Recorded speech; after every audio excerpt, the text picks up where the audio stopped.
Okay, well, I think we will get started. Be conscious of people's time. Hi, everyone. Thank you for joining us today. My name is Monica Del Rio Payne. I'm the program curator with York Region Arts Council, and we're joined today with Yan Wu from the City of Markham, our public art curator. As well, we have Lucia Wallace here and Tia Julian from our YRAC team. So I just wanted to first welcome everyone. Thank you for your interest in this program. Tia, if you want to switch slide, that would be great. There we go. Thank you so much. Okay, so today we're going to take you through the program, a grant overview of the program, go through the guidelines, the application itself, talk a little bit about the park, and we'll have two opportunities to answer your questions in the Q&A.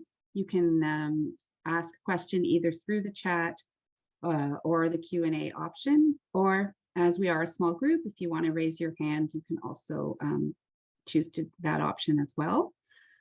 And then we were going to take you through some project examples and another opportunity to answer some final questions and just a quick overview after that. So that's going to be our afternoon. So thank you for joining us.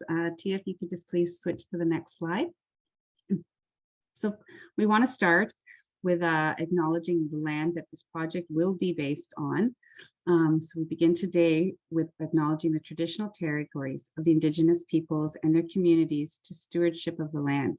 We acknowledge the communities in circle, the north, west, south, and eastern directions, and Haudenosaunee, Huron-Wendat, Anishinaabe, Seneca, Chippewa, and the current treaty holders of Mississauga of the Credits people. We share the responsibility of the caretakers of this land to ensure that the dish is never empty and to restore relationships that are based on peace, friendship, and trust. We are committed to reconciliation, partnership, and enhanced understanding. Thank you. Okay, next slide, please. So as I already introduced our panelists, we did have on the agenda originally that we would also be joined by Alison Adley. Unfortunately, due to last minute circumstances, she's not able to join us today. So that will be a slight change in our presentation this afternoon. Next slide, please. Okay, so first we're going to go through our community art project grant overview. So I'm going to invite Yan Wu to talk a little bit more about this.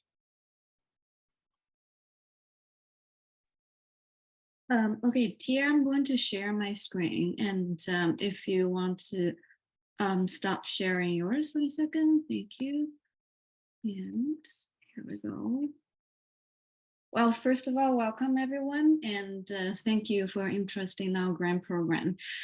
So our park, a community art project grant. And this is actually its pilot run, and it was initiated by the public arts program at the City of Markham as part of our implementation plan for the Public Art Master Plan 2020 to 2024. And we are, the idea of the master plan is to really put our new sets of definition for public art and also public art related activities, and also to think about different models, different commissioning methods, and different funding and structures, and also different governance model that we can prepare and to establish a successful public art program for the City of Markham. And so our park has actually come up, the idea is how to implement and retrofit public art programs and projects in neighborhoods and areas that don't have existing public art investment. So, and also how to create a program delivery model that can provide professional development opportunities for the local artists, and also capacity building opportunity for local organizations. So that's why we reach out and to York Region Arts Council and Monica and for this opportunity and to jointly manage this grant program. And so luckily we received a lot of support and from Toronto Arts Council and their animating Toronto Parks grant, which has been out there for quite a few years. And so they were unconditionally shared their insights and resources. And also a lot of the templates we're using here is actually modeled after them. We have to really thank them and to help us get started. As mentioned, and this year will be a pilot run, and depending on the result and outcome of this pilot run, we will decide on whether this program can be repeated in the future, hopefully, and we really hope it can happen. Well, and also different from the Animating Toronto Parks grants that offered by TAC, ours is much smaller, but we thought it can be done more focused and interesting way. So as I mentioned, and this grant program wants to focus on areas in Markham that hasn't had any existing public arts, especially permanent public art investment. So we were looking at Ward 8, and we went through all the different community parks and the neighborhood parks in Ward 8 and with the Parks Department in the city. And in the end, we picked one park is Ada McKenzie at 185 South Park Road. And then different from TAC that will give multiple grants a year, we will actually give only one project grant, and for one artist group or artists or arts organizations. I think, as you can see, all the information is listed on the project website. So the deadline this time is November 13th, and the grant amount and the maximum is $25,000. And I think next, Monica will go through the program guideline with you guys and section by sections and highlight the key parts. And I think, and also, like I said, the unique part of this grant program is it's also support a wide range of disciplines, not just visual art. So dance, music, theater, literary, media, and the community engaged art projects are supported in this program. And the final project has to be free and for general public. I think when later and through the introduction to the program guidelines, and also through, we will walk you through the application form, and we will give you more insights and details about this grant itself. Now I'll just pass back to Monica. Wonderful, thank you. And Tia, if I can just ask you to please share screen again, and we'll go back to the other presentation. Wonderful, thank you. So now I'm going to take you just through some of the specific application guidelines, which are also available on the website. I just shared the link again for those of you who may need that in the future. And we can go to the next slide. Thank you. Okay, so what does this program support? As Jan already touched on, it is providing funding to a Markham-based professional artist, arts organization, arts collective, or a non-for-profit organization to create and present free arts programming in the selected park in the city of Markham. For this purpose of arts programming, this may include a presentation of dance, literary arts, music, theater, visual and media arts, community engaged arts, indigenous arts, and other fields of practice. So our park is funding a program that is managed by the City of Markham Public Art and York Region Arts. We are co-producing this, as Jan mentioned. The maximum amount that can be requested and approved is $25,000. This grant awarded may be less than the full amount, depending on your project and the requirements. Next slide, please. So grant recipients will be provided with all of the following, this is all available. I just wanted to reiterate as well. Funding towards artist fees and production elements, access to park space, information regarding the permitting process, which we will work through with you with our special event team at the City of Markham. There's also a separate application that would be submitted for the grant recipient. You will also have an introduction to the City of Markham event staff and park staff and all of the rest of the team that will help facilitate and bring your creation to life. Support under the Our Park initiative includes marketing, promotion, inclusion on the websites, both for City of Markham and York Region Arts Council, as well as the DMO for City of Markham, which is visit markham.ca, and wayfinding signage, on-site volunteer assistance, and local community outreach and other support. This funding that may be applied toward the requirement of also your general liability insurance, which we will speak about a little bit later. Next slide, please. So who can apply? As I already mentioned, it is for professional artists, and there's a definition of what all of these are on our website. So please make sure you double check if you're unclear about which category you fall under. Next slide, please. There is also an accessibility grant available. So projects involving artists with disabilities may apply for an additional grant to be completing the accessibility expense section of the application and including the prerequisite information in their budgets. So an accessibility grant will provide up to $2,500 towards an artist's accessibility costs during the project. And accessibility costs include, but are not limited to, ASL interpretation, audio description, closed captioning, etc. That is all listed here. Which reminds me, I don't know if we put closed captioning on because we were supposed to set that on at the beginning. I don't know if it's still possible. I apologize for that. We did have that as an option. So we'll just check that if we're still able to add that. Okay. So when can this project happen? This project must take place between May 1st, 2023 and June 30th, 2023. Unless this has been approved otherwise by the City of Markham. If we get into the process and find that the dates have to shift a little, then we will revisit that on the final details of the awarded applicant. And as again already mentioned, this is happening at Ada Mackenzie Park. Next slide, please. So the key requirements for this project is that, just to re-highlight again, is that all the arts programming must be free and open to the public. So this cannot be a charged ticketed event. It must be free. And the arts programming may include the presentation as listed before. I won't repeat myself. We already talked about that. And it is important to understand, though, that you will need to fill out and be approved through the special events application process as well. This is only for the awarded applicant. Next slide, please.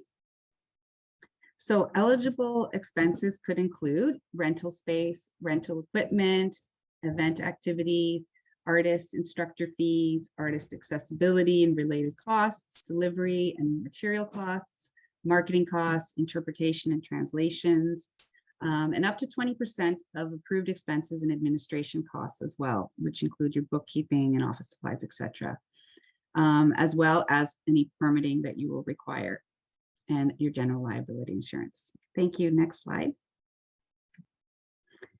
So what do I need to prepare? So there are 4 main sections within the grant application that you will go through. So there's the project details, including the amount you requested, your dates, weather contingency plans. It's all outlined, and Jan's going to take you through that in a moment, as well as your program description, the overview, the technical requirements, your work plan, as well. It's a really important piece is the outreach and community engagement plan, where that is, definitely a focus of this grant, as well as just how are we engaging with the community. And bios for all the contributors involved. Of course, a budget with notes backing, explaining how your numbers are, how you came to your numbers, and support material with audio and visual examples of your work.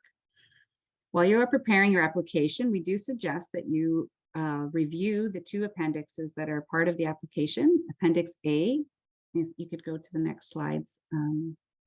Yes, Appendix A, so the City of Markham Special Event Guide. It is quite an extensive guide and will really help you think through your project and the logistics of it, as far as how it relates to emergency plans and weather contingencies, all of these other items that may not, come to the forefront at the beginning of your creation process. So please have a look at that guide. It will help a lot in outlining your program plan. Next slide, please. And Appendix B is also our park pre-launch community survey results. So we did launch a survey about 6 months ago now, I think it was, Yan. And we sent it out to the community in Markham to let us know how they interact with the parks, especially with their close community park, and could also provide some extra insights into different ideas as how people perceive and use parks currently in Markham. Next slide, please. Okay, so how do we apply? So it is an online portal process. Applicants may submit the application, including all the required documents, online, and the deadline is on, where is the deadline here? Must be submitted. Sorry, don't have it on this slide. It is November the 12th. November 13th. Thank you, at 11:59 p.m. Okay, so I'm going to pass it back over to Yan. Do you think we should take a moment for any questions right now, or do you want to just continue on? Because I did give a lot of information. Yeah, I think we can keep going. Okay. And I noticed there's a question in the Q&A box, and we will address it and in the following presentation. Perfect. Thank you. All right, over to you, Yan. Okay, I need to share my screen. Thank you, Tia. Application. So, and you will have the access to the online application through the website and the program website. Click on how to apply here, and then we'll take you to this online application form. So I'm just gonna go through it field by field. And after that, I will quickly go through the selection criteria and in terms of how we assess your application. So as mentioned here, and all the applicants must read the program guideline, which is available and here on the website, and also related documents and under this section as well. And it will give you very detailed explanations of what is allowed and what is not allowed, and also other implications associated the project. You need to understand, you have to have a good understanding of it before you're starting to fill out this application form. And so at the beginning, there will be, so all the fields that's marked by a red star are required field. So there are two types of application. One is for individual artists, and the other is for collective or organizations. Once you select on it, it will take you to different application information. So it will ask for different details of who you are, who is your organization or your collective, what is the history and address, contact information. And if you are organization, and whether it's incorporated or not incorporated, and also you need to provide, as an organization or collective, you need to provide the history of it. And also you need to provide the detailed information about your collective members or your board members if you are a nonprofit organization. And also make sure you see, and if it is asked you, these are the text field, you just enter in the information. And but once sometimes it's asked for uploading file, then make sure the file you're uploading is match the required file format. And so for these parts and the applicants and contact, and whether you're individual or organization or collective, these will be the information of the appointed person who's responsible for this application, or who we should contact if we have any question about your application. And then we get into the project details. As mentioned, the maximum amount you can request, and in this grant program is $25,000. But when we go to the later budget section, it will also shows you is the actual project budget can go over this amount if you can demonstrate and how you're going to fundraise and the additional fund required to manifest this program. And so in terms of the dates, we're asking for 2 sets of dates. It's actually, we'll answer the question in the Q&A right now. Is the project dates is, we'll ask you when you're gonna start this project and when you're gonna end it. Because I think, like we said and Monica said earlier, and we strongly recommended and encourage you to have a community outreach and engagement components and of your project. So which means, and a lot of your outreach and also research and will start, and also rehearsal and production plannings, and will start way earlier than the actual performance days. So that will be the when your actual project and will start, and when the ending will, when will be the project really wrapped it up. And then the park permit dates are really the dates that for the activity that will carry out in the park. And so it doesn't have to be one day. It can be multiple events carry out, and over the duration of May to June, as Monica mentioned earlier. But also you have the option and to have one. And so it can be a mixture. Later on, we will show you some project examples and from the TAC animating park grants, or something happened at Bandway. And you can see there's many different ways, and you can play with the durational and aspect of your project. And also you can design actually different type of activity that have a different interface with the community. And then here you're asking to provide a weather contingent plan and for how you will deal with the inclement weather, and if the plan includes postponing the activity, alternate rain dates must be specified, and shortening the project will be an acceptable plan, but you must be specific about reduction in the number of days or performances, and cancellation of the project is not an option. And also, as you can see here, and the word count is limit is 300 words. Just so you know, and the design of this application won't be able to track the word counts and in the application form itself. So it is up to you to make sure, and the content you submit here is within up to 300 words. If it's over, when we review the application form, and we will consider it's a failed application. So here you also have to provide an access plan and describe any plan to create accessibility support for audience members and participants.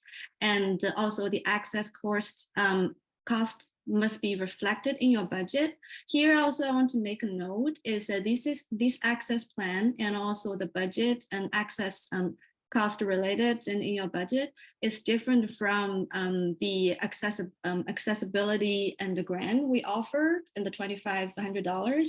And because the $2,500 is offered for the artist who's disabled artist and to participate in this program. It's not to cover the cost on providing the access plan for the general public. That part of the cost has to be covered by your $25,000 grant amount.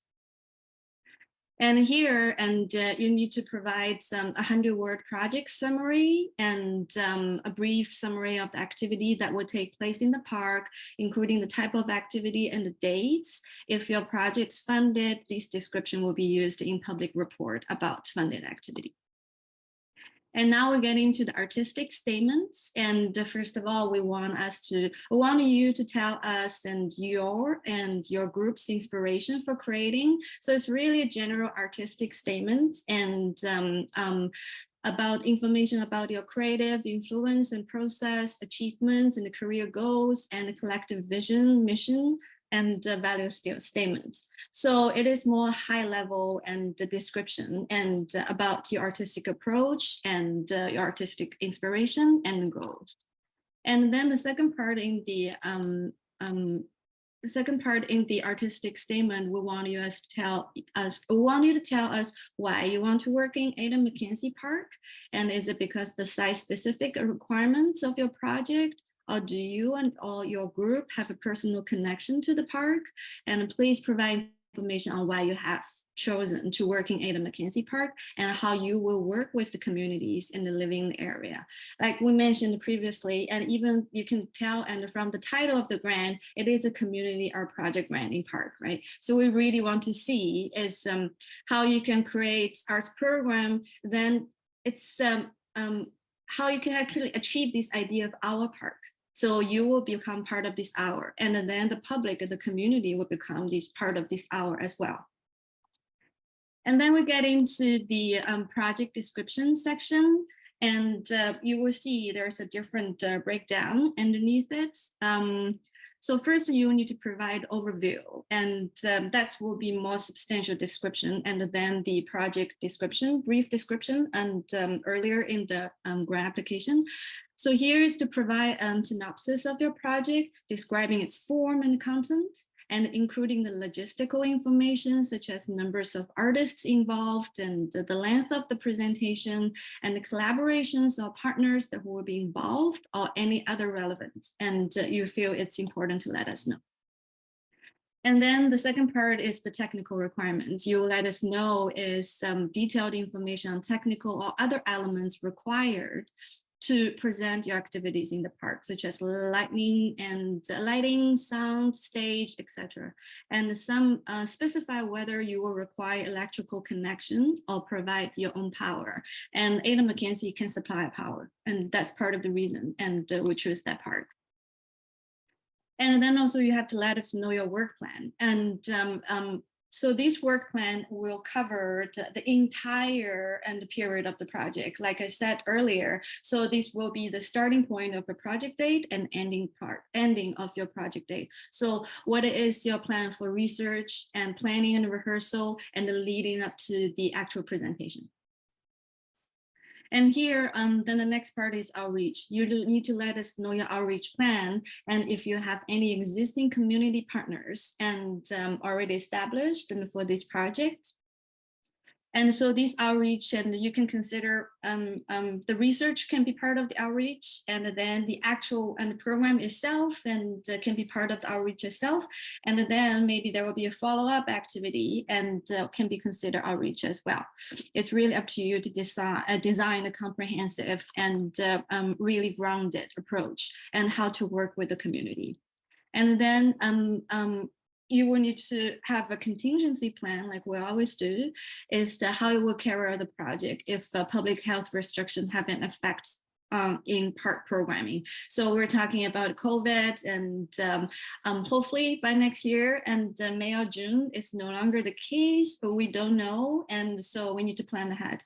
That's something you can also reference and to the Appendix A, as Monica mentioned, and also in the guideline. And there's some very detailed description provided by City of Markham is how to plan public interface activities and events and during COVID time. So there's a lot of hard protocols that need to follow. And so the next section is project contributors. And here you need to upload a file and accept it format as PDF. And then you need to give us a list of names of key contributors to your project and their role. And also here, and you have to make sure is all the contributors that listed in this list you provided is consent and to this application form, and they're informed, they know that they're being listed here. And then here, you also need to provide a brief bio and of these key artists and also artistic contributors that involved in this project. So the next section is the budget, and we provide a budget template for you to follow, and that is available and on the project website under the related document sections. And you can see here is the our park and application budget template. So make sure you download the template there and fill it out accordingly, and then upload it here. And the budget form we provided is pretty high level, and so in order that we can support all different type of arts projects, and as we mentioned, and we want to open up the disciplinary and limitations. So which means, and it's not so realistic to develop and so in a way the budget form is quite generic. That's why we have a section here, and it's called budget notes. That is really up to you, and to provide the breakdowns, for example, and if there is the artist fee section and this lump sum in the budget. And then the budget notes should be able to break it down. And so we know it's a dancer fee, or it's a speaker fees, or it's actually artist fees and choreographies, and depending on the role. And then there might be different fees involved, and similar as other production costs. So as mentioned here, is a budget breakdown will help the jury understand your application. And for example, you may wish to provide a list of materials and supplies, and specifying the cost of each, list the fees and honorariums, and going to different artists involved, break down rental and material costs, etc. And the jury are looking to see costs that are realistic and viable for the project, and the participating artists are being paid fairly. That is very important to us as well. And so the next section in the application form is support materials, because again, we're really open up to a wide range of discipline here. So we want to make sure that the support material can really capture the merits and of your practice, of all your organizations and collectives practice.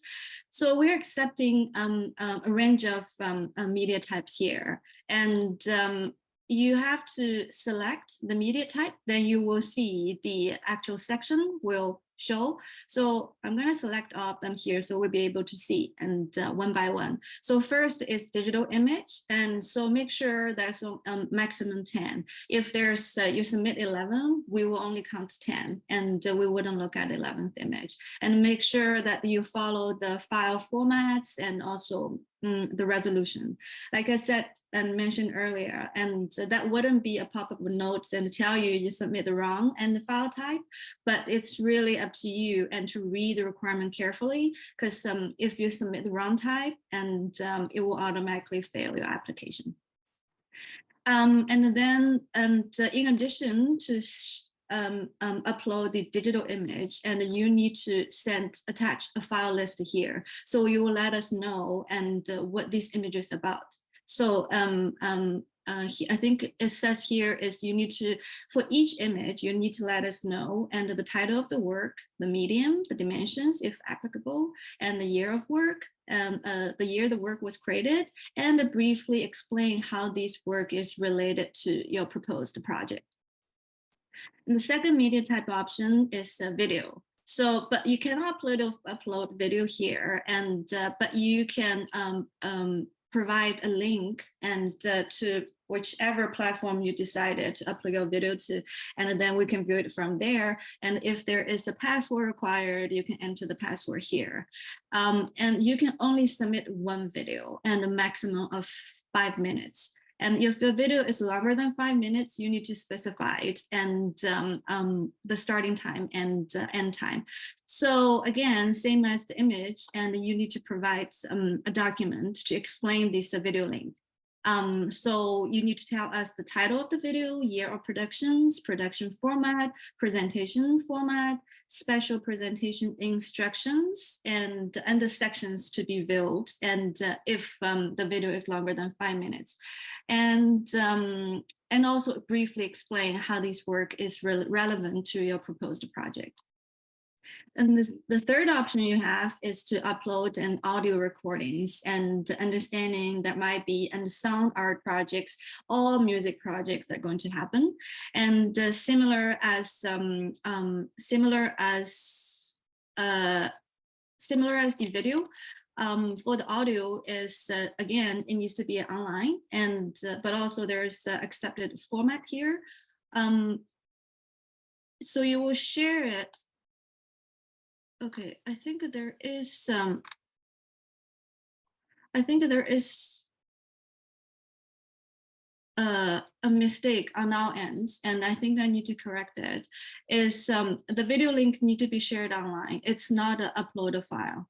And sorry about that. And so same thing, you will provide the online link of the audio recording here, and then enter the password here, and you will provide some a PDF note explaining the title of the recording, and if there's a composer or songwriter, and the date recorded, the type of recording, and the start and end time for grant review panel to review, and then briefly explain how this work is relevant to your proposed project.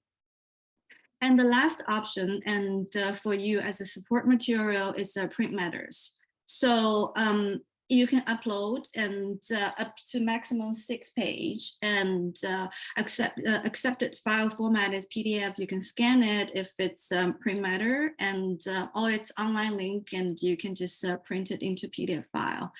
And also you may include press clippings here, and writers should include a complete list of published work and do not include manuscript samples. Here is the section, as we mentioned, is we provide additional funding to support and disabled artists, deaf artists and artists with disabilities.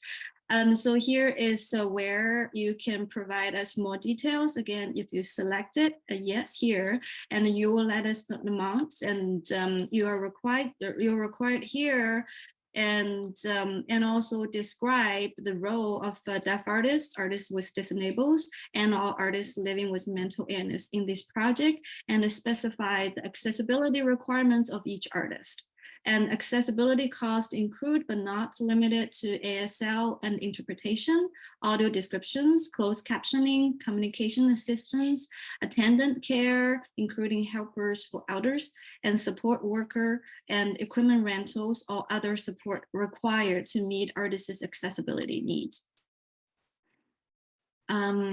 So the last section is the declaration before you submit the application, and you have to go through and this declaration listed here, and then select yes, and then you will be able to submit your application. And as mentioned, and we can quickly go through the assessment criteria here, so we know and what are the juries are looking at. So first of all, and the grants are awarded on a competitive basis by a grant review panel of professionals and in related fields. So that will be curators, and also sorry, and I think I have a package. I'm not going to open the door. And so there'll be artists, the curators, and also professionals that has experience and handling these type of projects, and also community engagement. So we will have a variety of perspectives and of individuals who really participating these type of projects and these type of art programs, and from a different perspective. So then we can really review it and thoroughly. And the criteria we're looking at is artistic merits, and also if it's demonstrated capacity of the applicant to carry out the project as outlined. So like we said, and in the application form, the budget is very important, and also all the technical details and also different type of contingency plans will really shows your capabilities. And then also financial viabilities of the project, including adequate payment for of artist fees, feasibility of the work plan, and adequate budgeting and planning for additional permits and washrooms and any other site-related logistics. As mentioned by Monica, a lot of the additional permits will be facilitated and by the program staff, and when the moments arrive. So we will be there for you, and it is a process. It will be a complicated process if you're really looking at Appendix A. So don't be overwhelmed by it. I think the guidelines are there to support you and guide you, and don't think the guideline is there to restrict you or limit you. And I think the idea of this program is actually how can we push forward and make more interesting things to happen and in public spaces in Markham. And the next criteria we're looking at extent to which the proposed project will engage and include local communities in Markham. So I think we already mentioned multiple times at this presentation, the importance of it. And so it is really you and to show us and in a meaningful and substantial ways, how you're going to engage public and really in your project, as not only as participants, but also as a content providers, and also how you really think it is arts program that face all age groups, and how you design to actually really engage them. And the last quality we're looking at is the quality of the experience the proposed activity will provide and to the public. Again, I think it's really to show your capabilities and to carry out your proposal. So that's the end of my part here. And I think a lot of things we will keep discussing as today's program goes.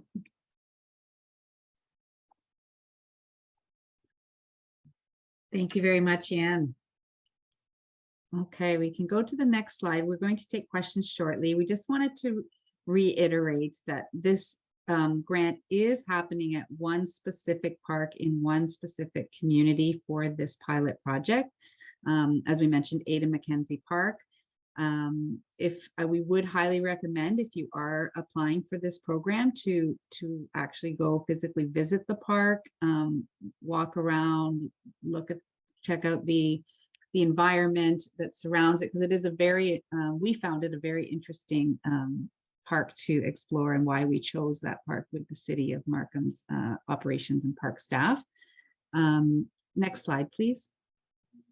We just have a quick overview, just so you can have a visual, if you have not been to the park yet, of just how wide it stretches. But what's interesting as well is how it's surrounded by a lot of condos and townhouses that has been developed to make the park the central connector in this community. And just south of that, which is not on this captured on this map, is the 407. So the bottom of the frame there is actually the edge of the highway 407, right there at the edge of the park. So yeah, we do encourage you to go see the park and really understand the environment that it's in within it. Dan, did you have anything else you wanted to add to that before I moved on? Because I think I was going to show the video. Oh, great. Yes, we can show the video.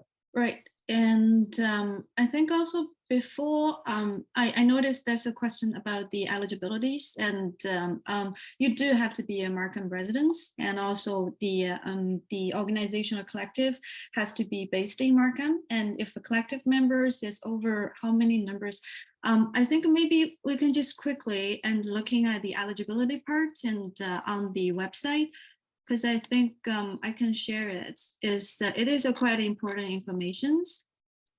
Because it's mentioned, yeah, so here, and the eligibility for individuals. So individual must be a Canadian citizen or permanent resident, or have an application pending for permanent resident status, or a protected person, approved refugee claimant. And if there are a requirement, you must be able to provide a documentation to verify this. And then the individual must have been a resident of the City of Markham for at least 1 year prior to the deadline, which makes it November 13th, 2021, and living Markham for at least a month a year. And so I think COVID make it quite easy to meet these criteria, and for the last couple of years. And a post office box address cannot be used to meet the residency requirements, and an individual must be 18 years of age or older. So really this program is not designed for high school students. And then eligibility for organizations and the collectives and ad hoc groups is an organization and the collectives must be incorporate non-profit organizations or unincorporated collectives that operate on a non-profit basis. A collective is defined as 2 or more artists working together under a group name, either on a single project ad hoc or on an ongoing basis. And for a collective of 2 artists, both must be City of Markham residents. For a collective of more than 2 artists, the majority of the members must be City of Markham residents. And not-for-profit organizations that are not arts-based are eligible to apply to this grant program, but project must include the collaborative involvement of professional artists and community members, as well as the payment of professional artist fees. And then last, organizations and the collectives must be located in the city of Markham, and a post office box address cannot be used to meet this requirement. Okay, now I'm going to show you a video and about park makings in Markham. And as I mentioned, when we were selecting sites and for the pilot run of this program, and we were looking at different parks and in Ward 8, and I think if you are a Markham resident, and you probably know and the geographic and the boundaries of Ward 8.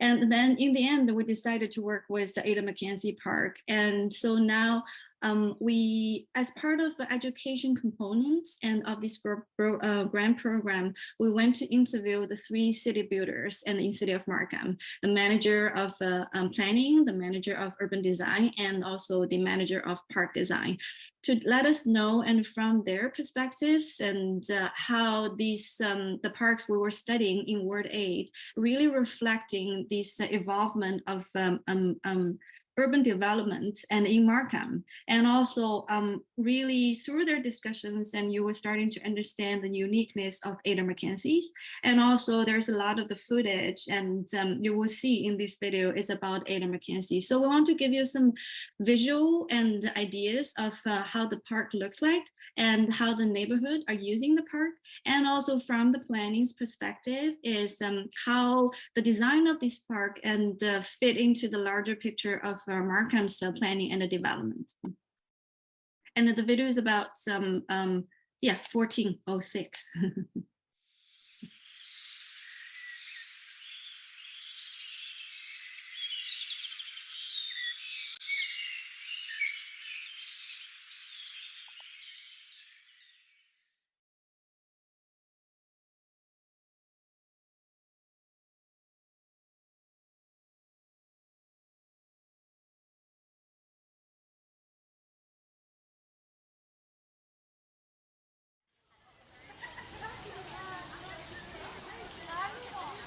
It is very important to have all these elements of a city that makes a city a place.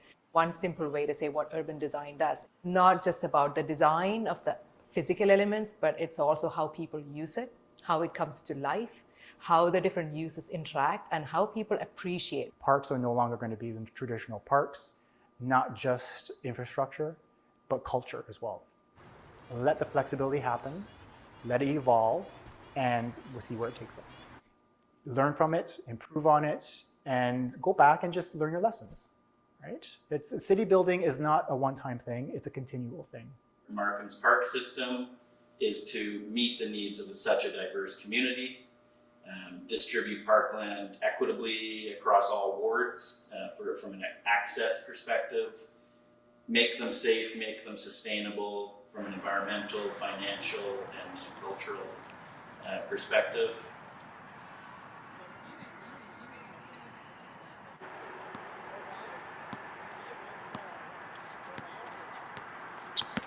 These 4 parks, a lot of them are quite similar in terms of their classification.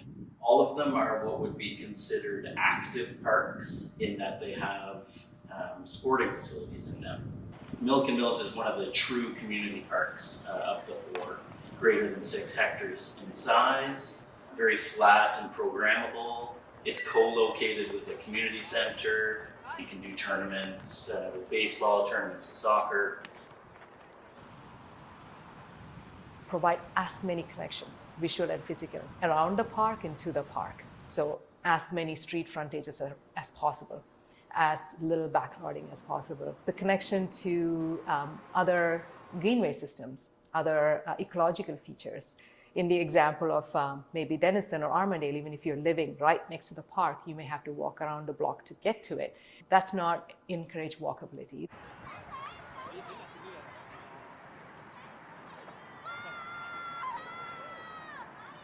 These parks, because they're more of an urban format, will be widely used because they're accessible.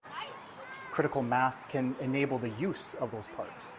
Whereas before, a swath of land in a traditional suburb on 50-foot lots could probably accommodate maybe 200 houses, whereas a single building would be 200 units. Sometimes I wonder where this whole work from home COVID environment is taking us. Could we count some of the apartment units as offices? That brings in the daytime population, creates a critical mass. Markham was a town until a few years ago when it became a city.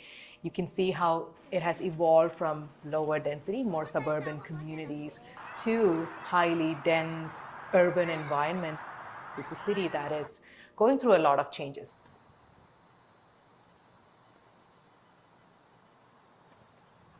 I see this in North American planning in general. Parks are larger spaces, more green. They meet that environmental role or serve that environmental function. They help with stormwater management. They help protect species. One of the key principles when designing parks, the first layers are safety. At an equal level, we look at accessibility, and not just physical accessibility, but visual. Once we know those layers are set, we then start bringing in the design element, the things that will really create interest for a community, things that will draw children and families to the park. Planting, I've been known to call it lipstick. It's very important, but it does fall into that greater structural network that's safe and accessible. We consider from a planting perspective, certainly as native material, it allows it to be hardy, survive the seasons with not much maintenance.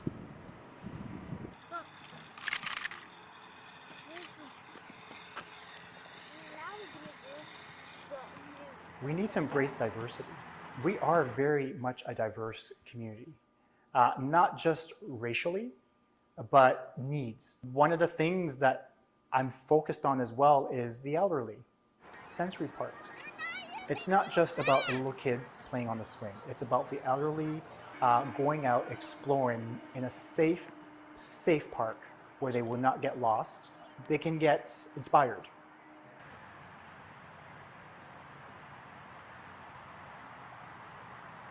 Parks need to educate. It's just not about the park itself. It's about where it's adjacent to.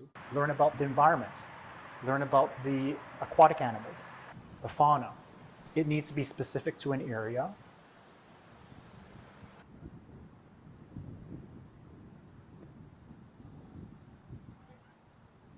Soccer fields and baseball fields are land intensive, but very important to growing communities. This is one of a number of tools in the toolbox to try to find efficiencies from a land perspective. The Milk and Mills soccer fields is an exercise in efficiencies. So the City of Toronto has some reservoirs in Markham, and rather than determining those lands above unusable, we are able to locate things. Sports fields don't have any necessity to build down with things like foundations nor trees, where it is a complementary use where we can locate fields on top of infrastructure such as reservoirs.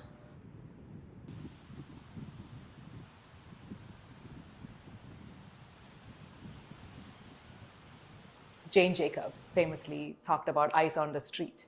And that really works with parks as well, because when these users face on to the park, there's a sense of safety, sense of security that comes with it, and it becomes more attractive. Some of the older parks, parkland was looked at sort of what's the remnant land after we developed the hard structures and the milfoil. Whereas now we do put, right from the planning stages, we're looking for lands that are very visible to the community, improve that public realm. Adam McKenzie's planning, almost purposeful, where you have these units facing onto the park. You create that opportunity by just orienting buildings towards a park.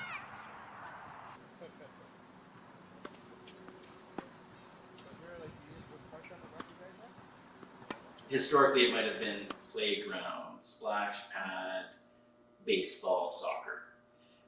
We now have trails as walking opportunities, off-leash dog areas, pickleball, and a number of emerging recreations that are all competing for the same land.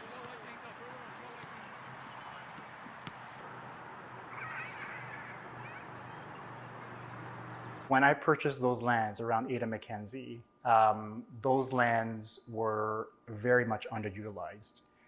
You had the office components, you had the towers going in, you had makings of a park, and you had townhouses that were surrounding that park. Because it was isolated, it's straddled by 407 and Highway 7, it was isolated. But over time, we saw the neighborhood grow, families moved in, using the parks that were emerging at that point. That's our home. And that was because we had neighbors, they were close-knit, we all got along, to the most part, and we enjoyed the services together. We created this neighborhood niche so we can watch over each other.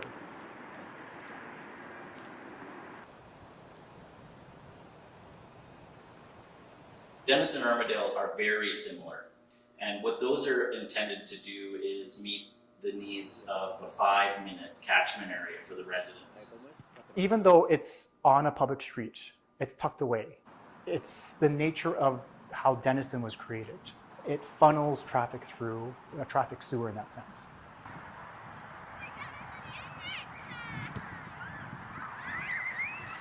There are other aspects that we consider in urban design. So when you plan for an urban densification area, we make sure that the type of build form is conducive to a positive microclimate within the park. When we approve a tower next to a park, we want to make sure wind impact is minimized, shadow impact is minimized, and it's really a comfortable space for everybody to use.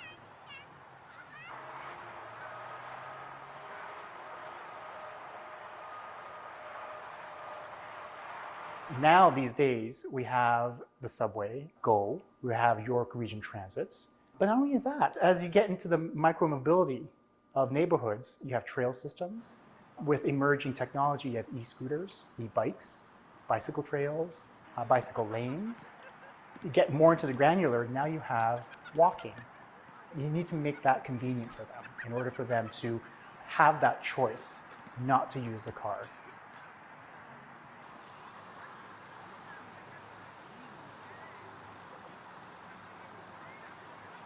But as you know, over time, over decades, we as humans know how to occupy and use that space for other things that were never intended originally. And that's how spaces and urban areas naturally and organically grow. And I think when that happens, and it's not forced, these urban areas are successful. If you let the community evolve, that's when you're going to get the stability, that's when you're going to get that real sense of space.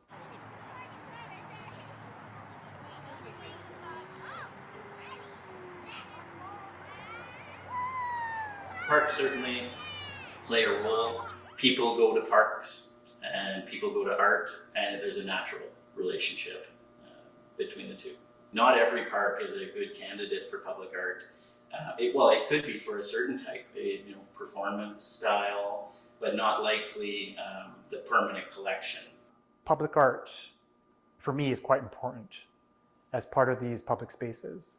It triggers memories. It talks about the past history, current. It talks about where we came from, who we want to be. It's inspiring.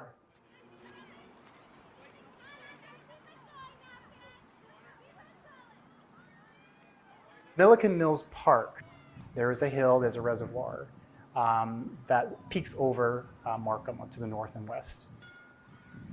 During the wintertime, we toboggan, which brings the Four Seasons into some of these parks.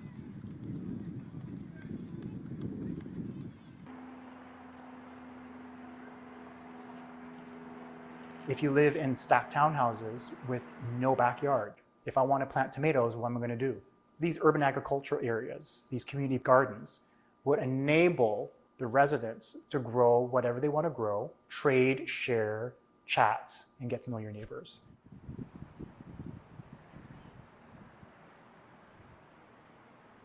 As Markham develops into these urban areas, I really see a lot of value in creating those small spaces that are enjoyable to adults and children alike. If I go to a park today, it's very intentional. I'm going for a walk, I'm going to exercise, or I'm taking my child who's playing in the park. Whereas these little spaces, they are unintentional finds. That's the variety that I think mature cities offer and mature urban environments offer. It's not necessarily all about large land for parks. It's about the quality of the park. How fantastic is it to see a group of people doing Tai Chi, doing line dancing, and playing basketball with kids at a park by a water park area as well. It's just fascinating to me.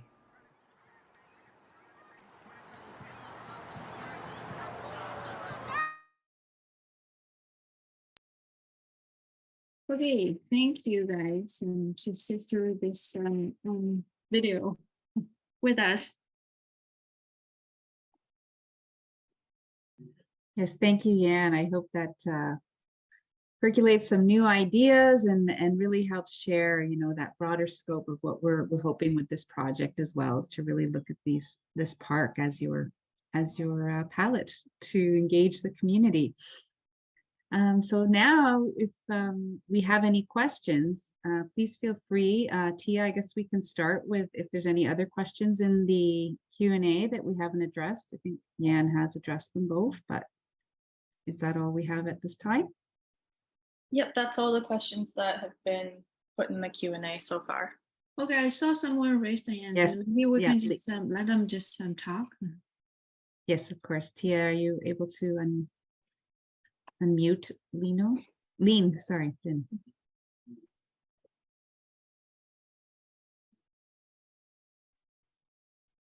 Hi, I have a question about the applications. So let's say 20 organizations applied for this program project. So just one organization will be selected, right? Yeah. Yeah, for this pilot run, and we will select one project and to be realized and in Ada McKenzie and in spring, early summer 2023, and that one project will be awarded and up to $25,000. The second question is for the 25,000. So we got to use that amount of money for the project, and for our organization, we need to put more money in or not? Well, depending on your project budget, it's up to you and how you design the project. It's not up to us. And whatever the budget you come up with, and you have to have enough budget notes and also supporting material to support it. Okay, thank you so much. No problem. Okay, are there any other questions? Feel free to put them in the chat or raise your hand.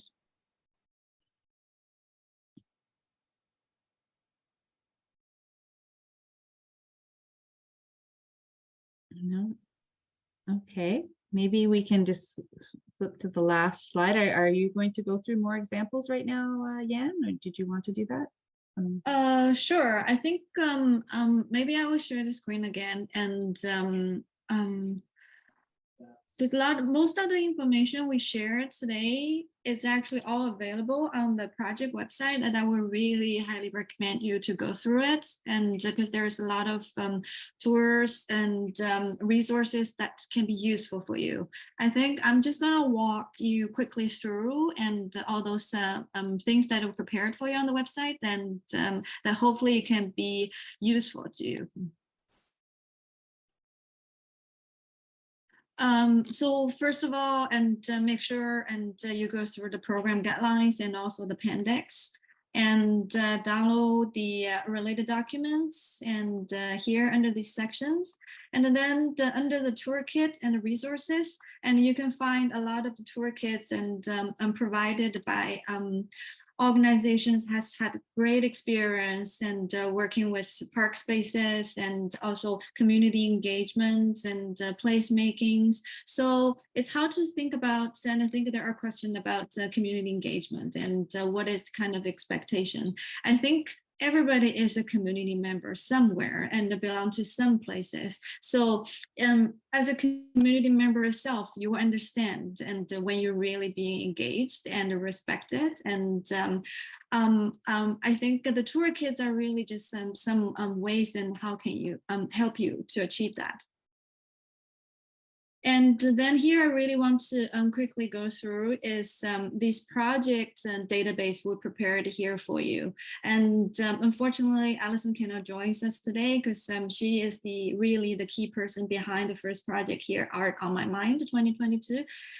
Which is a collaboration between our gallery of York University and Black Creek Community Farm. I'm not going to really present you all these projects one by one, but I can just give you, you can just browse them and study them at your own time. For me, and I would just really point it out and the reasons that they are being listed here. So the first project, and it's actually a workshop series and towards a youth age between 15 to 24 and really focus on in the neighborhood around the Black Creek communities. And then the workshops are live performance workshops. They're facilitated by hip hop artists and songwriting and vocal production workshop and facilitated by R&B and soul singer. And then there's mural painting workshops and facilitated by visual artists from the neighborhood. But also is all these workshops and the participants of the local youth, they have the opportunity for participating in this final performance showcase and to celebrate the Black Creek Community Farm Festival. So like you can have the workshop and the components and then this kind of a participatory generative content and then be culminated into a final presentation. And then there's Art Ambulance, and it is ultimately a puppet theater, a pop-up puppet theaters and at different parks, and really brings together short, sharp shows with puppets, cranky movies, music, masks, satire, and live music. And these performances also take over a course of time, and maybe you can even design and your show as episodes, right? And then it can be delivered and presented at a different, its own paces. And also you can have coming back audience. The next project is called Dusk Dances, and it's really outdoor dance festival and that bring dance to public parks. As dusk descends, a theatrical host will lead the audience to an array of the unique dance pieces that unfolds in different areas of the park. And choreographers are invited to create 10-minute pieces inspired by the park's natural environments. So I think if you look at Ada McKenzie, and it is quite an urban park in a way, and there's less about it's really quite open. And also part of the reason we chose Ada McKenzie is we feel it's natural, it's a stage and in its own design, and with all those towers around it and all those balconies on the tower, it's almost like little balconies, and you can see in the theater space. So it's kind of unique setting of the park, and then you can create a different type of programs to activate it. And then the next example is, it's interesting, it's a circus show, and under the title of Construction Guys. And so they're not only doing performance, and also they provide some 2-day and circus camp and for local use. So there's also to think about it and how your program can has a presentation interface, but also have a participate and education interface. The next one is actually a laneway artery dance and happen to broadcast the lane. And so the reason this project being introduced here, and even though it is not really park space, is how to think about and there's a different stage of a project. So I think this project is manifested as the digital installations and in those laneway spaces, but the content of this digital installation was shot on site and also with the participation of the neighborhood. So you can think about it, and the neighborhood or the community can participate in the content and the production of your work, and then it can be presented in the end. So really, and the public can enter and into your project and at the different phase of the production, not necessarily being the audience at the end of it. And then there's night walks and with teenagers and happen in the Bandway in Toronto, which is the space under Gardiner Express. And it's produced by Mammalian Diving Reflex. And there's a link here. I would actually recommend you to look in their program.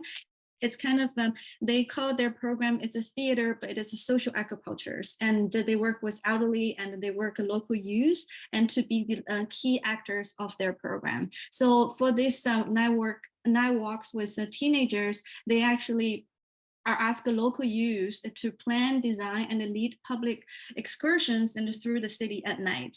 And so create these opportunities and to bring together teenagers and adults and who might not otherwise meet, and to create experience related, a shared place and a time.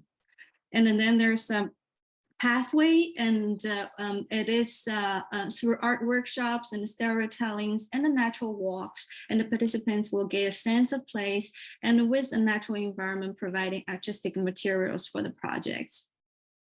So there was the visitors and will be guided to explore the trajectories taken by insects and the birds, animal nocturnals, and all intersected by indigenous people's past. And then we have a project developed by Agma Mikana project, which is a project initiated by Indigenous artist Susan Blind and Hayden King. It's also happened in a Bandway, but it's really opened up in many places at Toronto and also in Ontario. It's really how to reinstalling an Anishinaabe place names through the road, highways, trails, and paths of Toronto, and offers a new dialogue with the street. So I think the same thing is how, and that's one thing that we didn't really touch on in the document, in the video we made, is also how to think about the history of land at these parks and how to create these programs that will engage that layer of the history of the place.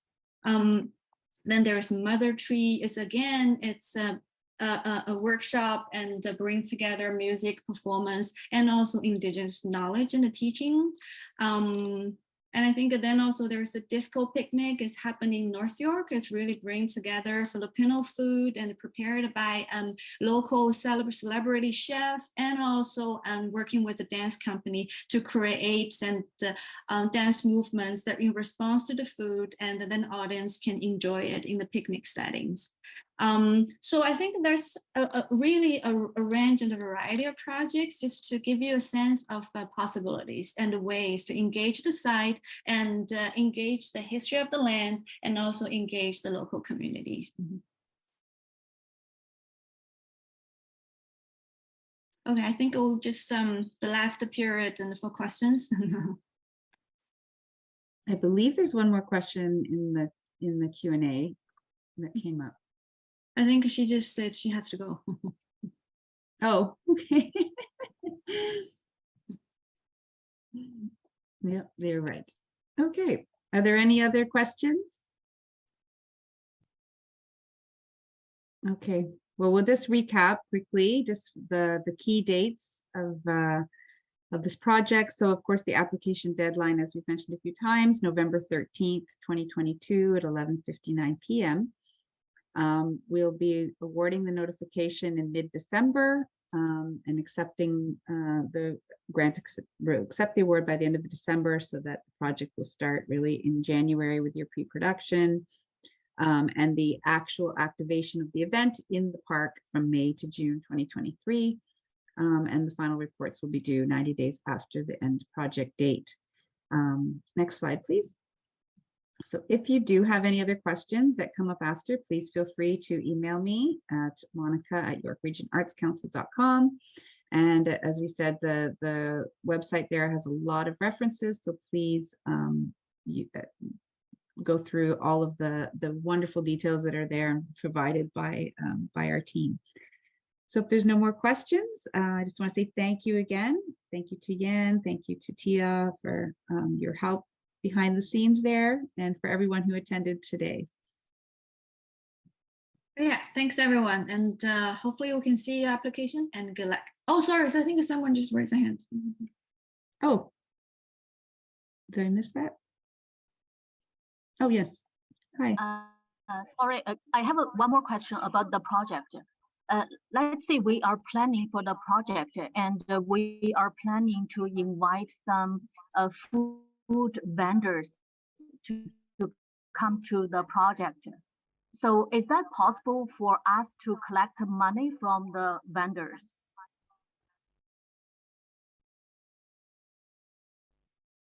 I think first of all is artistically and conceptually it has to make sense, and for you to engage in the food vendors and in your project, I'm talking about as the project design. And secondly is that if we find and there are some artistic merits and to incorporate that into your project, then it needs to be reviewed by the special events and the team at the City of Markham, and because it will actually activate a requirement of additional and permits and also safety protocols and to permit that. And as for you are going to charge the vendors, and that's the question. I'm afraid that actually goes beyond the scope of the project, unless you can conceptually and artistically making sense and why this vendor has appeared in your project and you charge them to being there. Otherwise, I wouldn't say it's, I don't think it's going to be a strong and part of your project. Because we are not really supporting any festivals, and we're actually supporting a coherent and a strong art project. Let's do not talk about the collection of the money. So for the whole project, I'm okay to invite some food vendors without charging them. Well, only if you can make a sense and in the design of the project. Mm-hmm. It's not a no. Okay, thank you so much. No problem.